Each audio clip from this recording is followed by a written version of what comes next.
What I wish I knew about starting up and scaling in Singapore. And who better to address this question than folks who've gone through this journey themselves? Gillian T is the Chief Executive Officer and founder of Homage, a technology led health and caregiving solution that combines professional caregivers and therapists with smart technology to provide holistic care to families wherever they are. Steve Melhuish is an angel investor, VC partner, and an accomplished entrepreneur. He's the man behind PropertyGuru. If you have ever tried to rent or buy a property in Singapore, you have definitely come across his platform. Prithvi Rai is the founder and CEO of borneo.io. Borneo's mission is to empower companies to protect their customer data footprint and improve user trust, something that we all can use of a lot more. Nadine Yap is the Chief Product Officer of theAsianparent, a media tech company focused on pregnancy and parenting. Nadine has over 20 years experience in business operations, marketing, and product development in the industry. And moderating this session is Shiyan, once again from earlier today. Send your questions over to Shiyan through the Q&A function on Zoom. You're all techies, you know how to find that. All right, let's hear the first person accounts. Over to you, Shiyan. All right. How's it going? Did you miss me? I'm ready to be back with a fun panel. This is slightly less stressful than moderating SM and Mark Benioff. I'm also friends with these guys, so it's gonna be a fun panel, and I really hope the audience can be engaged and drop your questions into Q&A, and we will try to answer those. So you've heard their professional introductions, but I forced all of them to give me a fun fact because I wanna have a good time during this panel. And so to kick things off, Prithvi's fun fact is that he just sold a $250,000 contract while wearing his pajamas. And now his wife can't throw them away. So just think about that for a second. It's a real COVID fact, I think. Nadine's fun fact is that she has volunteered both with the PA and with opposition, which I don't know how many people are in that Venn diagram of volunteering for those two organizations. Steve gave me a lot of fun facts. You'll have to talk to him later to find out all of them, but the one that I chose was he actually bugged his university board room to find out his exam results 2 weeks early because he just couldn't bear to wait. The suspense was too much. And Gillian's fun fact is when you name your company, it should probably be a name that can be pronounced the same everywhere in the world. And so whether it's Homage, Homage, Homage, Gillian doesn't particularly care as long as you know that they deliver amazing home care. But that's your fun fact and your tip for you guys who are thinking about starting your own companies. Okay, so I think the goals for this panel are really like thinking about, if you were to come back to Singapore or if you were to move to Singapore, if you're not Singaporean yourself, and you're thinking about starting a company, what's the lay of the land? What are some common challenges that people might face, and how should you think about it? And here in this panel, we've got a group of founders and startup folk who've come across a range of times, actually. So I think Steve started in 2005 when he first came to Singapore. Nadine came back in 2006. Prithvi has had a long romance with Singapore, I think. He's come in and out over various points in time, but most recently came back, what is it, a couple years ago to start Borneo? Yeah. But has been associated with Singapore since the early 2000s when he helped Yahoo set up their data center here. And then finally, Gillian moved back 4 years ago to get started. So we've kind of got the whole sort of spectrum and the ecosystem development that has happened over the last 15 years right here in this group. So maybe to kick things off, I'm going to just start with Gillian and Nadine. What made you guys come home? And what are some things that you feel that are possible in this region that are harder to do in the markets that you were working in before? So Gillian, why don't you kick us off? Sure. Yeah, shit. I mean, I think the decision was very, it's a personal one. I think on a more personal note, I had been in the US and Australia for across like more than a decade. So, at that time, I had a lot of friends over the last 5 years moving back to Asia as well, whether it's India, China, or Southeast Asia. And I just, I was, of course, this is from a very personal standpoint. I was just hearing from what they were experiencing, what they were seeing, how their experiences building companies. And then I did a bit of digging, and then I realized that, this is probably Southeast Asia is the second multi-country, there's a huge opportunity to create a multi-country company, second from Europe, a century ago, a decade ago. And I think that's, for me, I wanted to create, to build a second company. I knew I wanted to remain within technology, but very personally, my immediate family had moved back, to Australia. And so it was just, my mother left here. So from an immediate family standpoint, I also felt I was away for around, more than 10 years. So it's very much like an alchemy, a perfect storm, I would say, like everything coming together.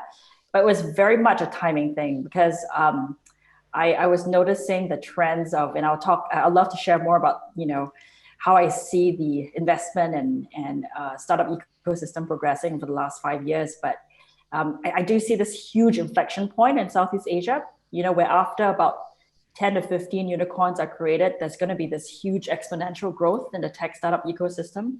And there's just so many opportunities to, in some senses, it's like the wild, wild east. There's a lot of opportunities to create a lot of value. You can create categories and become market leaders in literally any given category or consumer vertical. So there's just a lot to be done. It's a very nascent journey. And I felt like I really like the idea of being back and helping shape this, be a big part of this nascent ecosystem.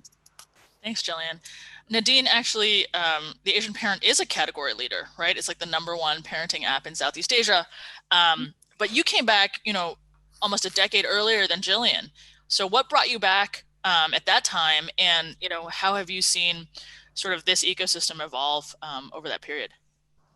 So I was away from Singapore for almost 2 decades, actually.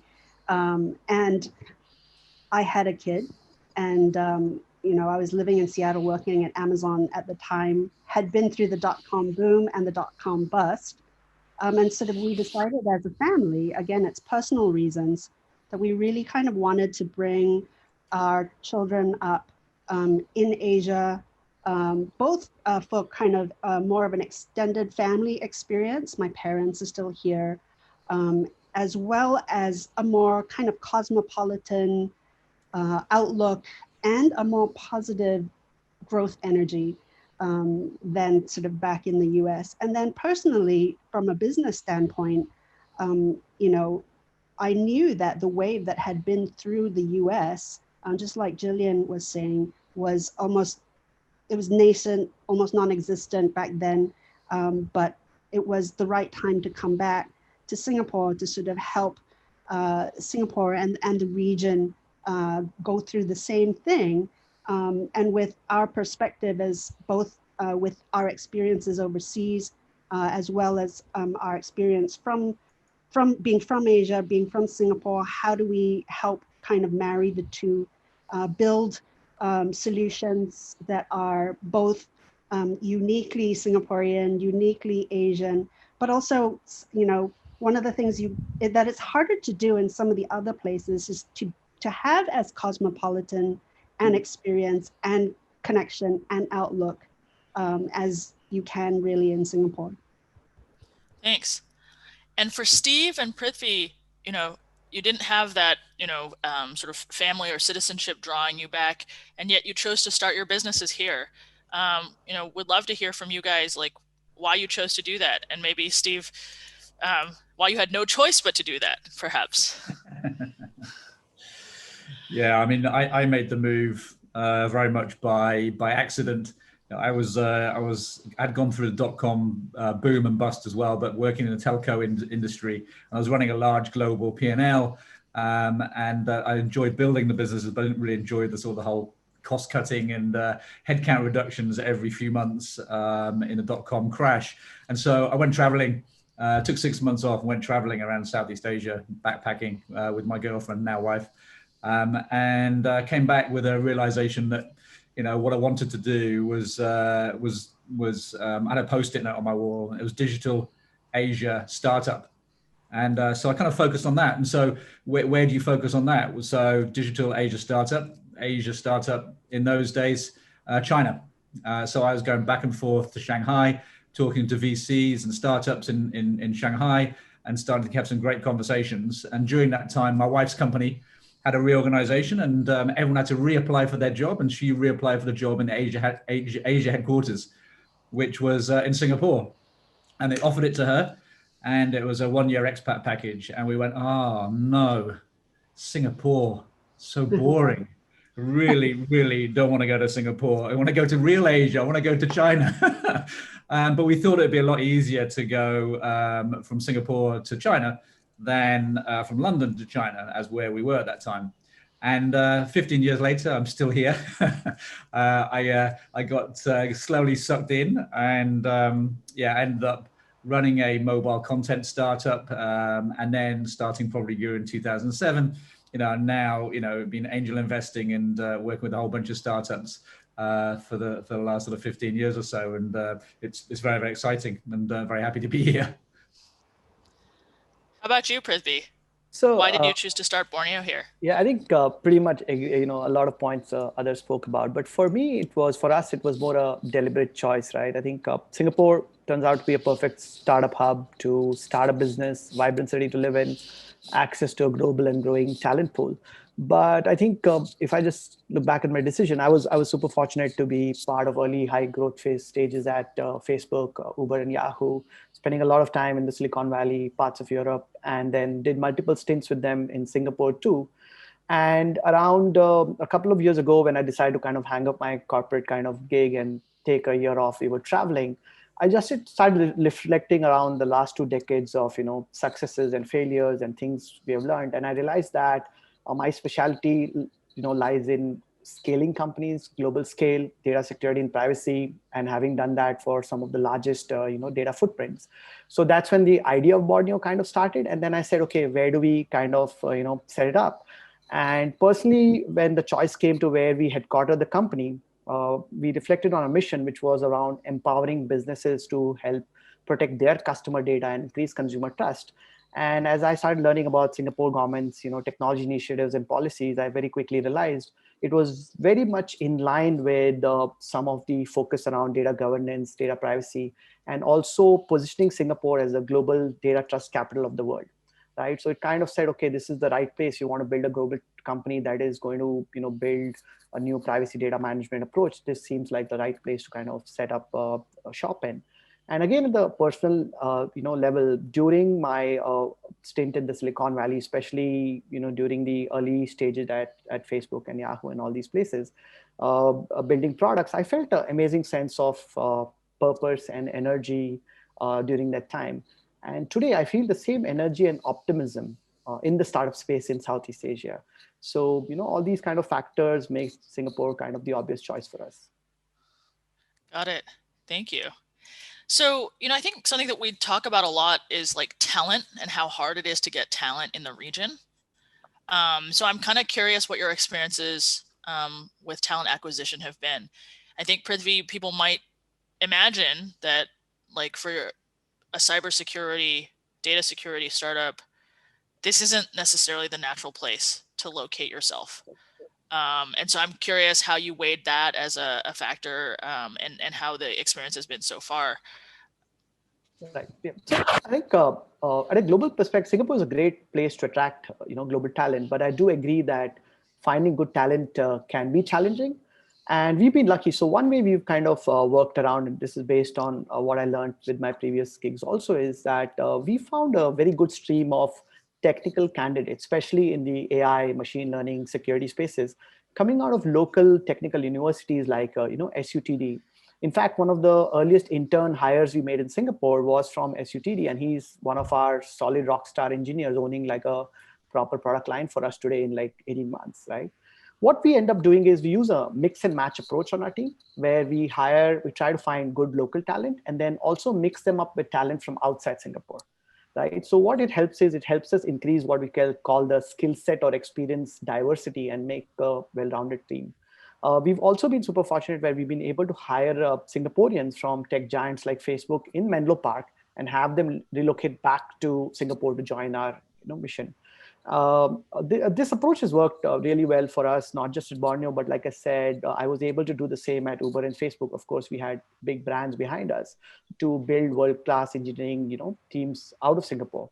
But that being said, right, I think finding senior technical talent, especially folks who built large-scale data platforms and infrastructure, is still difficult in these markets. Not because the pool is not there, but the pool is small and it's very, very competitive.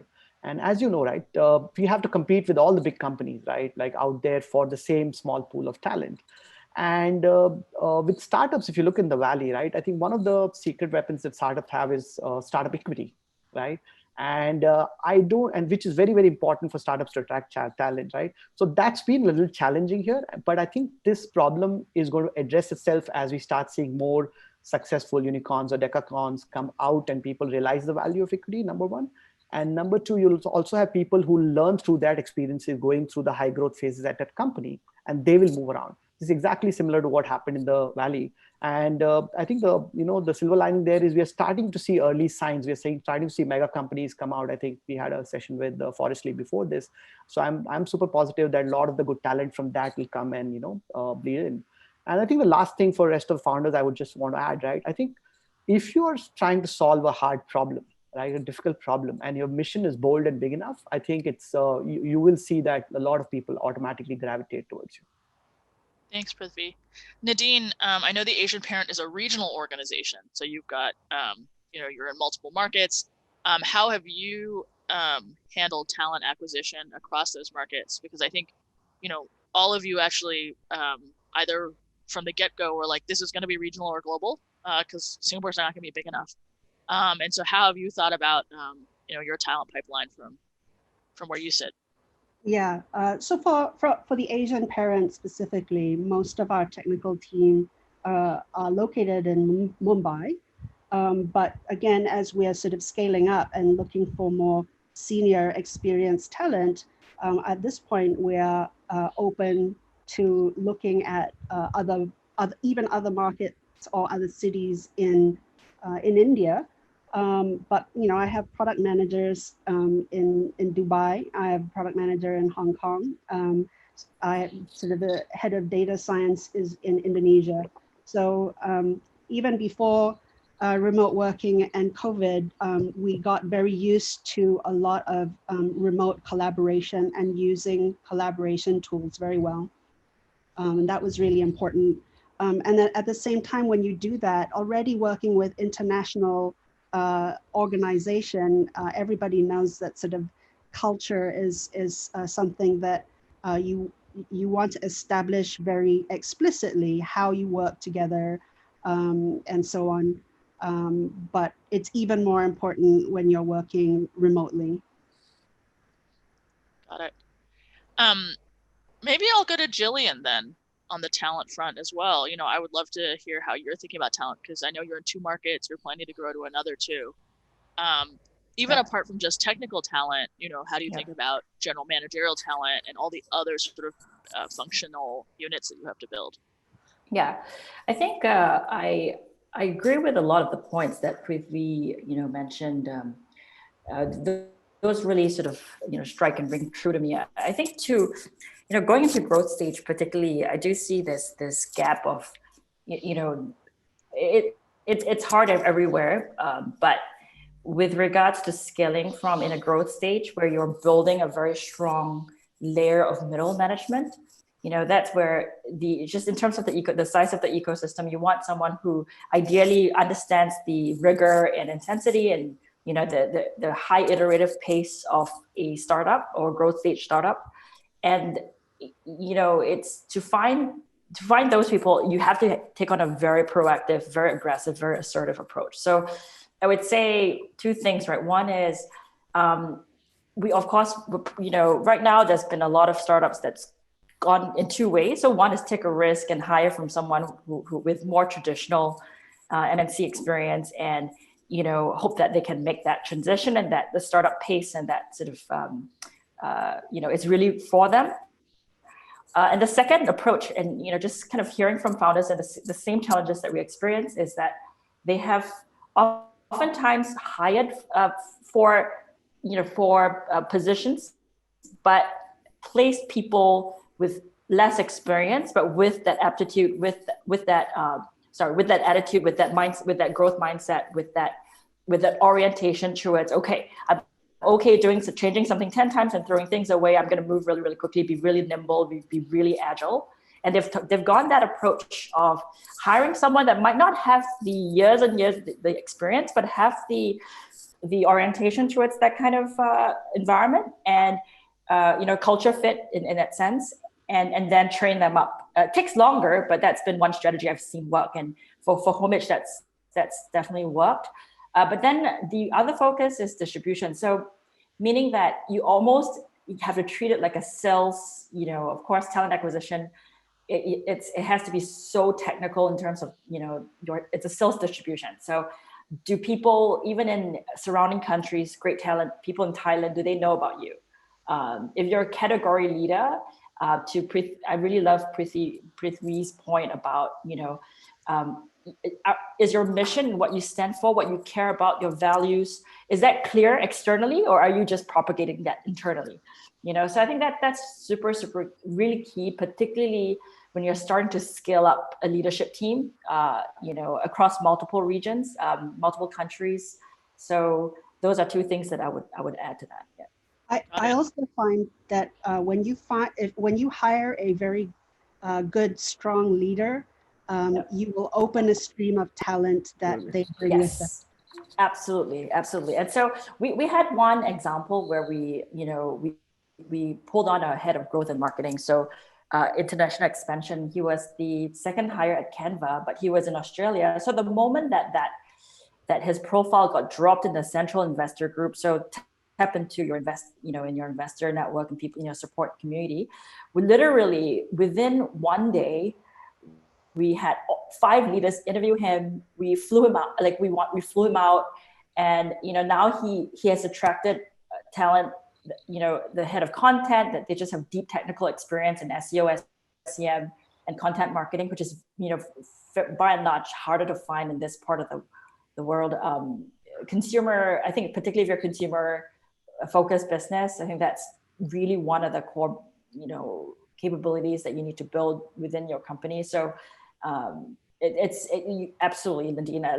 I've just seen him, just once we pull him in, it's like this ripple effect, and he just brings on more people. So that's been great to see.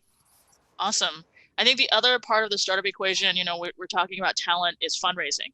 And so Steve, I would love to get your perspective on, the state of the financing ecosystem, and sort of, maybe rate its maturity, I guess, given, your long tenure in the ecosystem.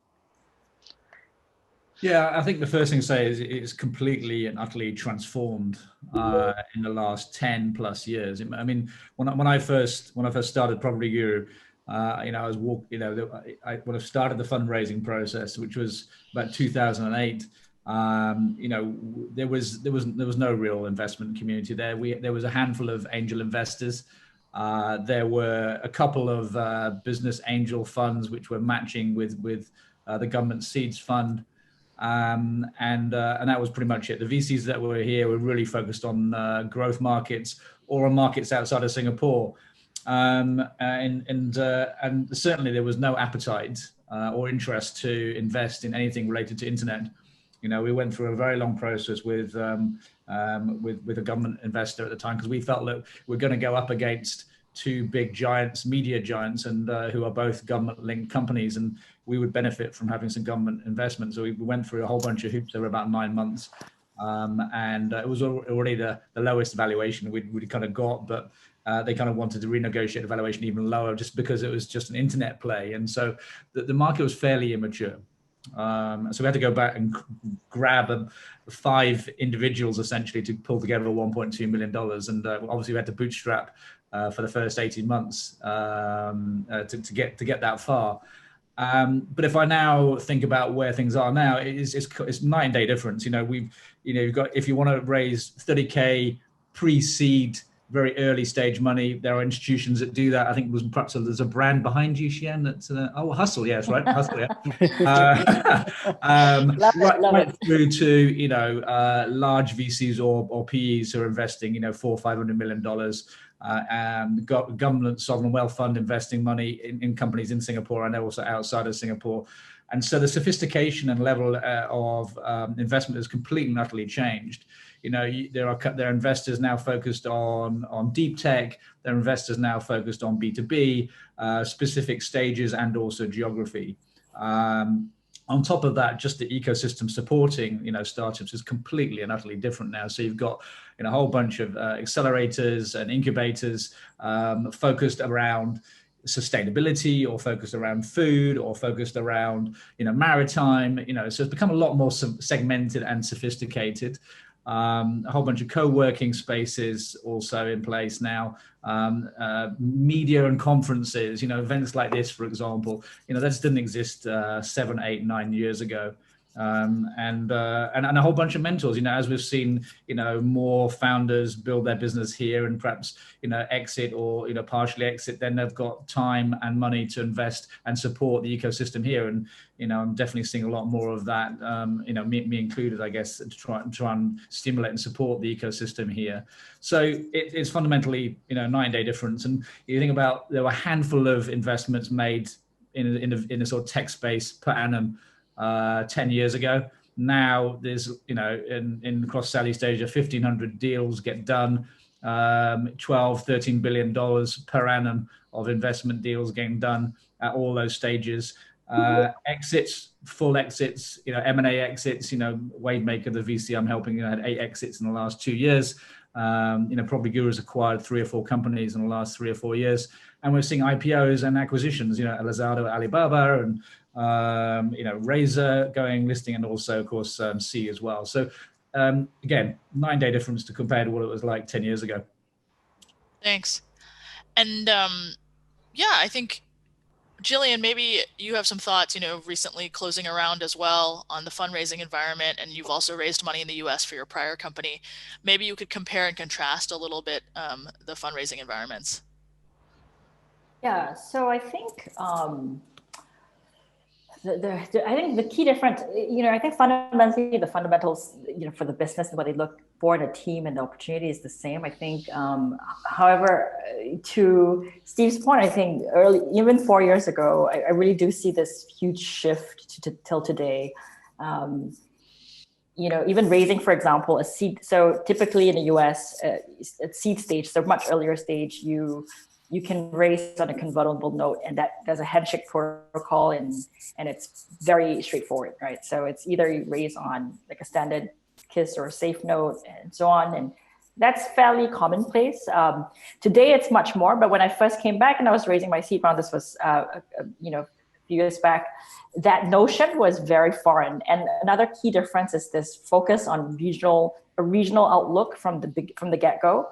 So it's essentially, you have to think about your business in the context of a region, as opposed to a multi-country company, as mentioned, as opposed to a single country. Just depends on the industry you're in. Arguably, there are some industries and some businesses where in your model where you can have very large market sizes, like your addressable market could be very large in Singapore itself. But generally, investors, even at the seed stage or Series A stage, would ask you, so what's your expansion plan? And so that was very unique, I felt, to this region. But I think there is, just to add to Steve's point, I mean, there is one trend that I do see, because so if you look at, I think Asia Partners had this great report, and I recommend that. It's from 2011 to 2019. There has been, in terms of the number of investments, whether so 1 million checks all the way to 20 million checks. In the last 8 years, there has been a 800%, like 8 times growth in the number of those annual investments in tech companies in Southeast Asia. So I think, and if you look at the number of companies in Series C, D, and beyond, it's still in the double digits. So when you look, so meaning that the next 5 years, you're going to see companies that, of course, it's a dropout rate. I think it's, if I'm not wrong, the percentage is about 30%. You would see them graduate into this growth stage. So what this means is, and that's the sweet spot of strategic corporates. That outlook is they don't want to go too early because they don't know if you're gonna survive. But if your growth stage, they want to, okay, so let's talk about synergies. Let's talk about how we can, really build, of course, corporate investments and looking at digital innovation for companies with large AUMs. So I think there is going to be, particularly in Southeast Asia, companies from China, India, from Japan, from Korea, who's going to be looking at Southeast Asia with a lot of interest. Because this is the time we're seeing this huge surge of growth stage companies that's going to emerge in the next decade, and we are going to see, I think, out of the, I think a significant part of the unicorns created in the world will come from this region. So I do see that. So with Homage, I think we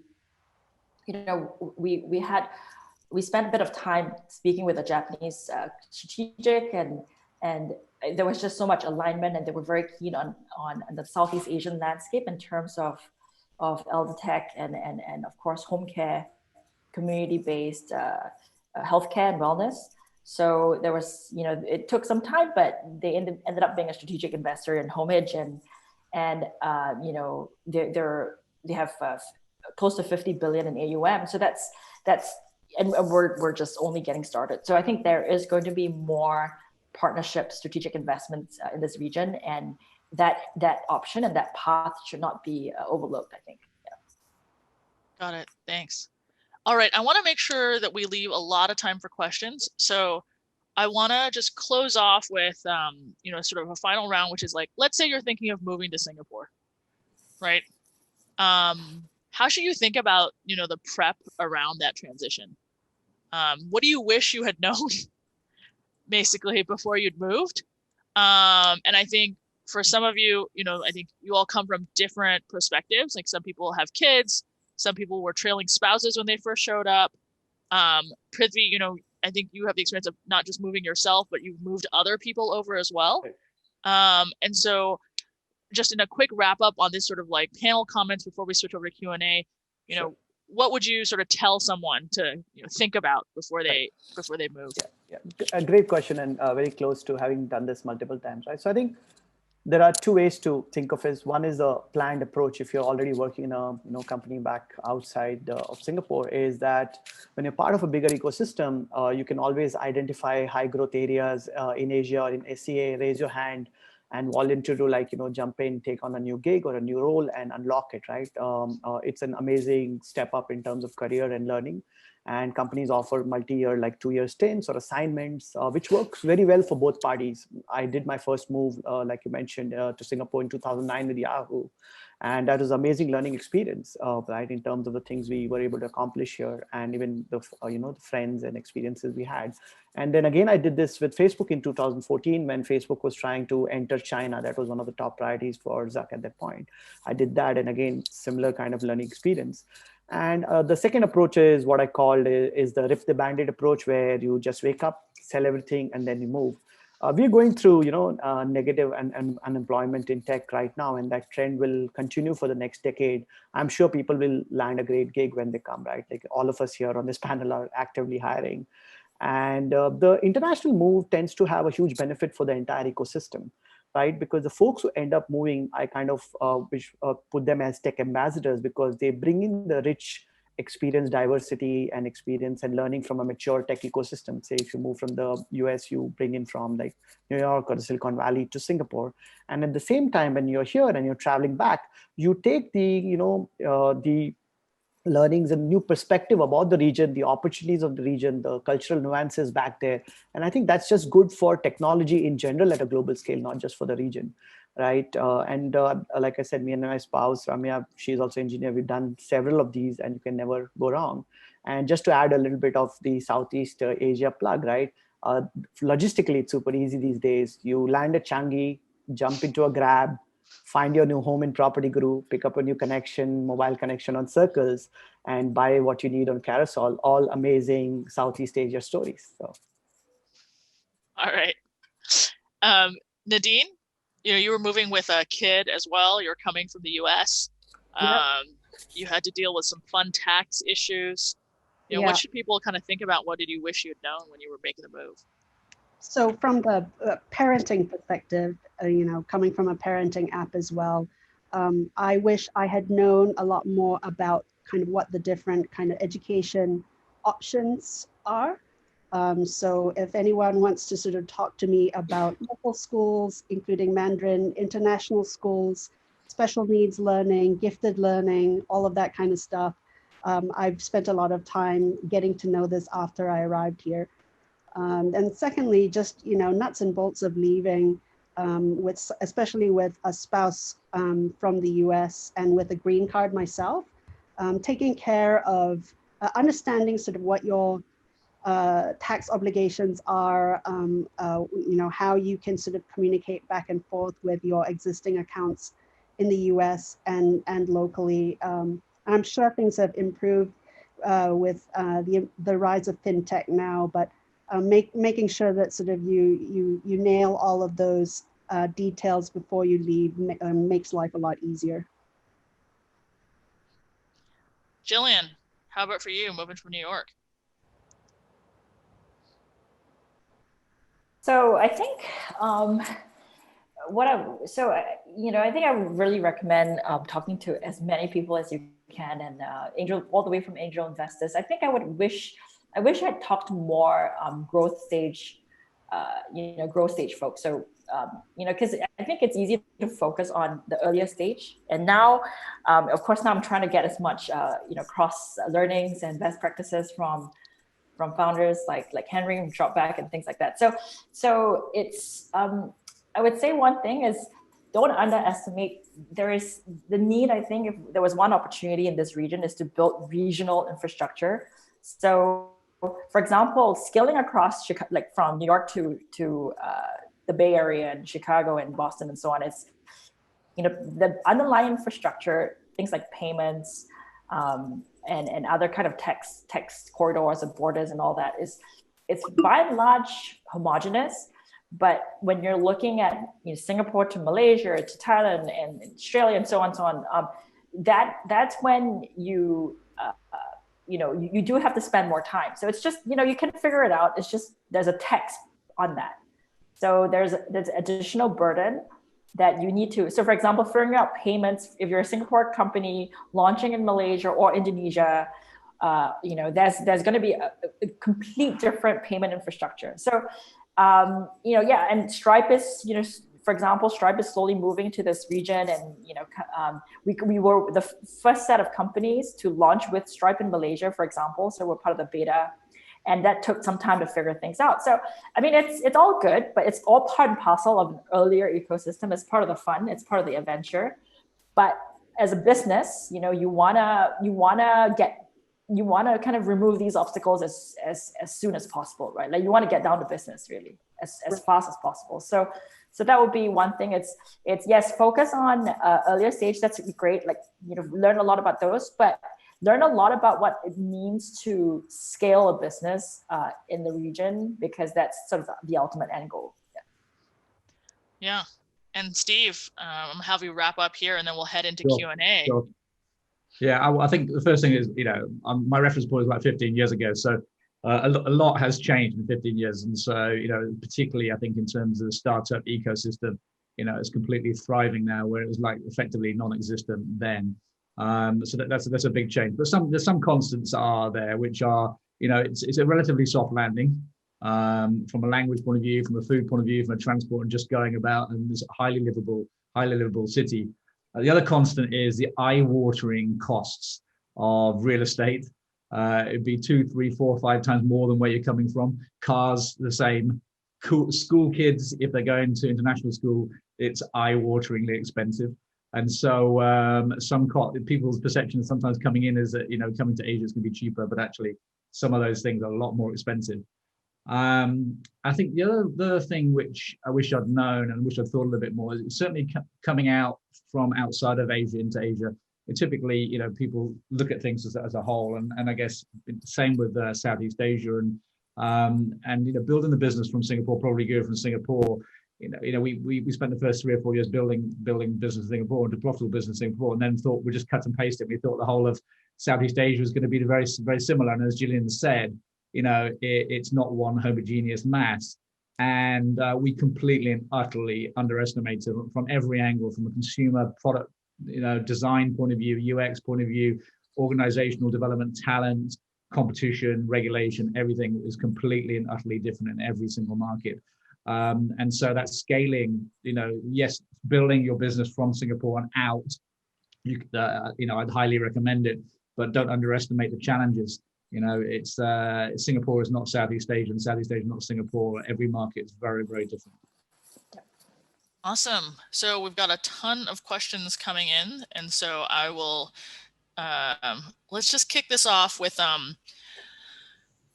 what are some myths about startups in Southeast Asia that you'd like to debunk? And I think a little bit related to that is like, is it common to give employees equity? Do they understand it and value it the way they do in more mature ecosystems? And how do you think about that in your compensation toolkit? But yeah, maybe some myths or misperceptions you'd like to debunk.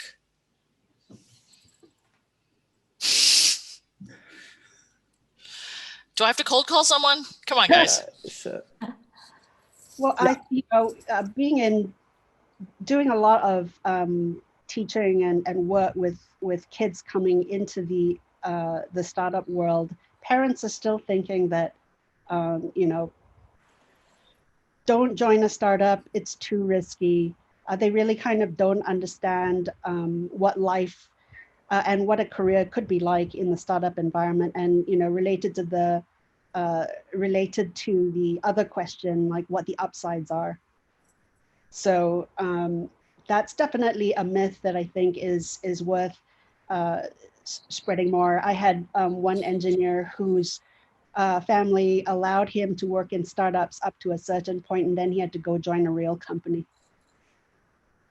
I think maybe building on what Nadine said, I think the other myth, which is starting to, as the ecosystem matures, I guess, is this perception that it's very, very cool to be an entrepreneur and you can just build your start, go to all the events, and you're going to have a successful business. And I guess the reality is, the business that we see today, which is successful from Southeast Asia, have taken 10 or 15 years to build, and it just takes time. So there's no quick successes. Specifically on the equity question, right? I think I've seen a lot of people ask that. I think, yes, startups do offer equity. It's pretty commonplace. I think people do value it, but it's mixed. But I think the onus is on the founders, basically, to explain how equity works. And equity is just part of a whole package, right? I think the way you structure compensation is if you can also point out other things in terms of learnings, career growth, exposure. In our case, we work with a lot of big global companies, and we're like, hey, sitting in Singapore, you get exposed to some of the top, CTOs and CISOs in other parts of the world. So that, I think, holistically we package it, then that kind of becomes very compelling. But yes, you have to do a good job of selling equity, how it works, be transparent about it, be transparent about, how things change and work. And I guess as people start seeing results with value creation, with people actually seeing the rewards of equity, as this is happening, as I think Gillian mentioned, as companies are going through phases, valuation increase and exits happening, I think that realization will become more and more common, like other parts of the world.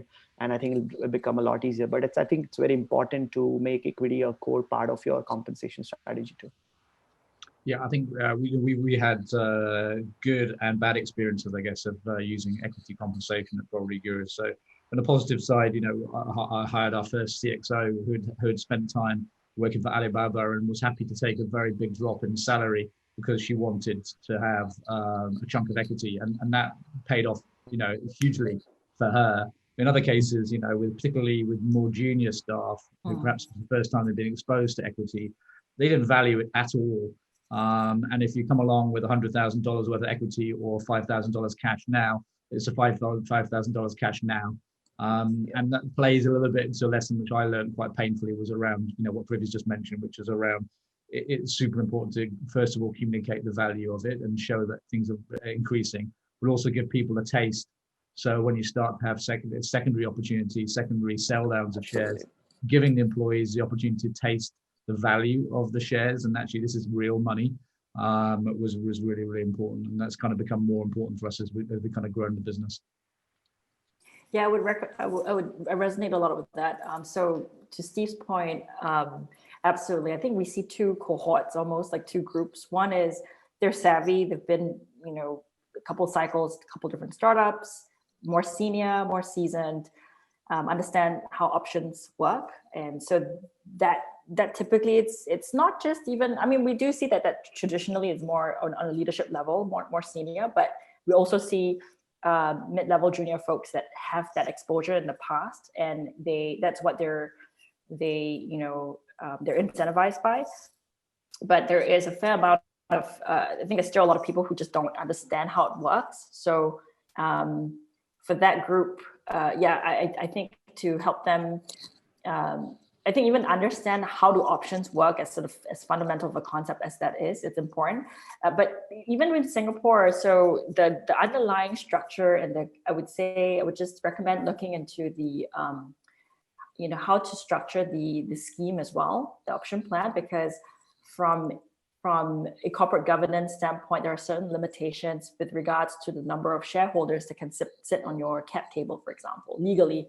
And so whether you structure it through, whether it's, for example, phantom shares or it's a trust, that's something better front loaded, because the moment you can't actually pass that 50 shareholder mark, and when they exercise, so that there are considerations like that that needs to be, I think, factored in, and ideally, it's laid out very transparently to the employees who's going to be managing their trust, what's the trustee structure, all the way down to what's your exercise window, and helping them understand that they do, in the cases where there's a strike price, if you're further along, then you need to also communicate those details. I think just boils down to the details and helping distill it to, particularly for the more junior folks. But the beauty is, as you do that, you are scaling up the ecosystem, because after 3 years, they would be going somewhere else, and they would be hopefully be becoming a manager and teaching someone else. So I think it just kind of builds on itself. Awesome. I think you guys have all spoken about the opportunity, but also the challenges of running regional organizations. One question the audience has is, how do you make sure your team has the right DNA to be able to tackle that challenge? Is that something you thought about building into your team from the get-go? Or was it something you had to sort of figure out along the way? And if you were going to start a new business, would you approach it the same way, or would you have tried to be more explicit about building a regional team on day one? Maybe Gillian, I'll put you on the spot again. Yeah, so I feel like this DNA culture and sort of building that tribe can be its own session. I will say that it's a cornerstone to building your team that particularly for Homage's case, because we, at the core of it, we focus on social impact, and we're a missions focused company, so we do focus a lot about, can we truly achieve a double bottom line? We ask ourselves very hard questions, right? So for every hour of care delivered, every hour of, service delivery alongside our technology enablement, is that true value created for people who need that care and who require disability support, who require chronic illness, long-term care management, right? So fundamentally, I think you have to codify it, because, I was actually tuning into a little bit of your session, Shiyan, with market earlier, and I think it's absolutely, just going to echo that a little bit in terms of it. You have to be very clear about what is it that what's the end state. So why are you doing this? Like, what do you want out of it? Where do you see that being that destination? Working backwards, and then looking at, so what do you value? What do you care about? And we're a care company. So what do we care about? So of course, the biggest thing for us, it's the biggest DNA that we look for, is someone who's connected to this purpose of building technology and enable a long-term care solution, a holistic solution, a personalized solution. So people who have either, really understand that there's huge impacts and social benefits to what we're working on, and just really feel passionate and motivated to do that. So that's number one, value number one, right? Which is just being mission driven and purpose oriented. So I think to codify that, really, it has to come from the founder. There's nobody else. You do need the DNA is important, because like attracts like, but then it in itself is not important, right? So like I like to say Omron has a beautiful set of values. So they have, you read, it really looks great. But how do you then translate that into decisions made, the way you hire, the way you support one another, the way you communicate to each other, and the way, of course, you make decisions, down to the way you performance success and incentivize. So I think that's really key, because it's really what you stand for, and that's also one of the ways, as a startup without a brand, if you slowly build upon that mission code, then that propagates itself. And I mean, we're trying to do everything. We're still getting started on that. I think we brought on a head of people, and we've been really investing in that. So that's a question that's really hits a point for me. Yeah. Well, I think maybe for a different perspective on it, Steve, you've acquired a couple companies in different markets. So that's one way to go regional as well. And so how did you think about that? Like, hey, we're going to take someone homegrown and put them in a new market, or we're going to hire someone to start something in a new market, versus we're going to go just buy a company that was already in market to help, expand our footprint. Yeah, I think so the M&A that we've done has been very much so in terms of international, it was really it was Vietnam. It was fairly recently, but the companies that we acquired also were around increasing capability. So how do we diversify the company? So for example, we acquired two businesses which were heavily involved in the real estate developer space, and it was a capability and a bunch of relationships and products and services which complemented what we were doing. And so there's a slightly different reason for doing it. But I think obviously M&A can play a role in it. We went through from primarily an organic growth process. I think it was challenging. We made a whole bunch of mistakes. When we went from one country to 4 countries in 4 months, we hired 200 people, we lost 200 people. We had the organization wasn't ready for it. We'd spent 4 years just in one country at that point, and then we'd gone to multiple countries.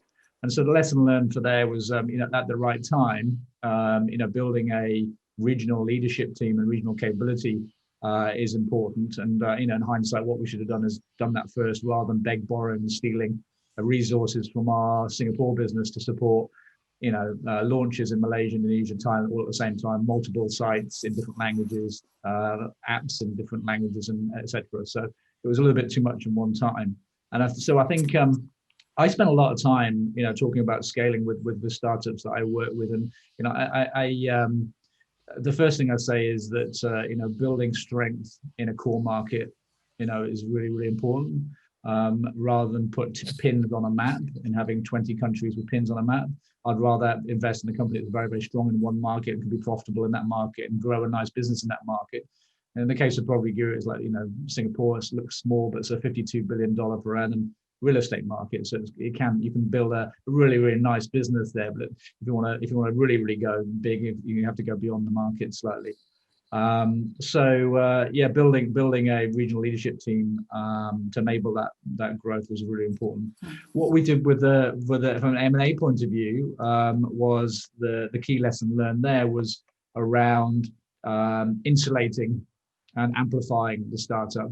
So as the company grew from 100 to 200, of our own company to sort of 1,200, you start to put corporate processes and things in place. And so if you're acquiring a business of 10, 20, 30 people into that, you want to be able to insulate them from maybe some of the other admin and bureaucracy that might exist in the larger organization, and give the founder the headroom and the ammunition to be able to accelerate their growth by leveraging product or tech or the brand or the sales machine that sits there already. So I was very, very conscious as a founder, working with a founder as we acquired these businesses, is how do you enable the founder to be really successful over the next 3 to 5 years? That kind of worked pretty well, I think. Awesome. I'm getting the signal that I need to start wrapping up. So I think we're going to finish with the last question, which is, I think, from a student looking for career advice. When I graduate, should I get a job in the US or should I come back to Singapore? What would you advise? And then I think we'll try to sneak in one more, which is, as you reflect on your own career, is there anything you wish you'd done differently looking back? And so I'm going to interpret this from the perspective of a student, right? So Prithvi, I'm gonna cold call you. Yeah. So I think my answer to that is, I think really spend a lot of time thinking about what is it that you really care about in terms of, it could be technology choices, areas, or businesses, right? Or what is it that really kind of gets you in that flow state, gets you all excited? And the intersection of that and the skills that you have learned during your university or other jobs that you've done, I think the mix of that. So I would say when you're early on in your career, instead of the location, I think I say optimize more for the kind of company where you can have accelerated learning in that phase and the area that you're very, very, very passionate about. And then work backwards. If you happen to find that great opportunity in the US, then stay there. If you happen to find that in Singapore, then just move. But be willing to take those chances. I've myself done that throughout my career, and it's worked really well for me. So I think that's how I would kind of advise. Nadine? So, everything does have pros and cons. The plus side of starting out in the US is that you're already there. But I found it very useful everywhere that I've gone to create that network and get to know the ecosystem and how people work there very well. So either way, I think it would be easier to start in the US and come back to Singapore than the other way around. So it really kind of depends on where you'd like, if you have a growth path and you want to spend eventually some time in the US, what you decide to do. In the past, I would have said start in the US because kind of a lot of the core decision-making and technology was being done there, but that's not the case anymore. So whatever kind of interest or country you're interested in, going back to what Prithvi was advising, look for where a lot of the core decisions and technology is being done and go there. Gillian, any advice to our college student audience? Yeah, I think the first job is, really, really important. I think it sets you up for, the next few years and what's next. So I think definitely being thoughtful. I agree with a lot of things that Prithvi mentioned.